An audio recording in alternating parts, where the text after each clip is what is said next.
Well, good afternoon. I'm Whitney Miller. Right now, the city of New Orleans is putting its plan in motion to clear the city of homeless encampments. The goal is to have them all cleared by the end of 2025.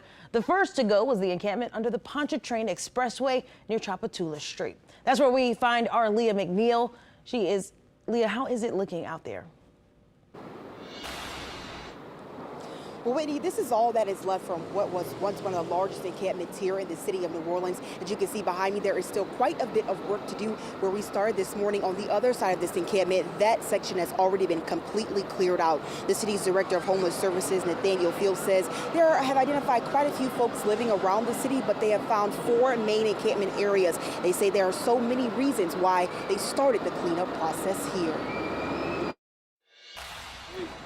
This was definitely the ideal spot to start this process at. It all boils down to safety and improving quality of life. Persons are right off of the highway off-ramp.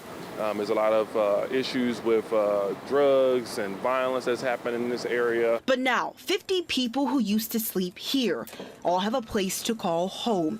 Nathaniel Fields, the city's director of homeless services, says the end goal is to connect people with the necessary services they need to thrive. I took some folks yesterday to a location and they were just happy to lay their head in a pillow and take a shower.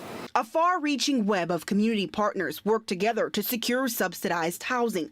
Martha Cagle and the team at Unity New Orleans are at the forefront. There are a few people who, because of their mental illness, are a little paranoid, and so they've required, a little bit more trust building. Cagle says as they wait for that $15 million federal grant in January, a little over $1 million from the state has helped jumpstart their efforts. It's gratifying that we finally have some resources to be able to help more people and actually, close down this camp, which has been the site of a lot of suffering and certainly, a problem for the city. A problem the city is striving to eliminate by permanently closing down former encampment sites.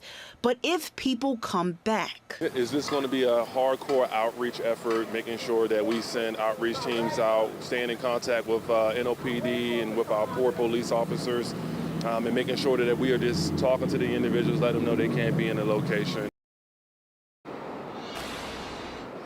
Now, Fields says that they do not want to resort to fining people for occupying these spaces, but he says that it's very much still on the table. As you can see, the work continues here at this encampment right underneath the Pontchartrain Expressway. I'm told that they will expect to be here for a couple more hours as they work to clear out this area. Now, as I told you earlier, there are now 3 other encampments across the city that they are going to be working to clean. Fields didn't say which area they're going to go to next, but he says that plan of cleanup is already in the works. Reporting live, Leah McNeil, WWL, Louisiana.